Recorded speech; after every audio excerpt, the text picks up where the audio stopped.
Hi mga lods, magandang araw sa inyo lahat. So, merienda po tayo mga lods ng suman. Bigay ito ng ate ko. Tikman natin. Suman na kamating kahoy na mayroong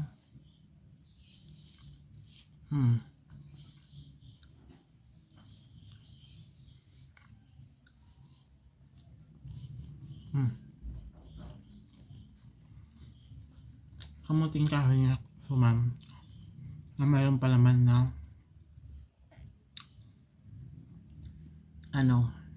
yung niyog, yung buko.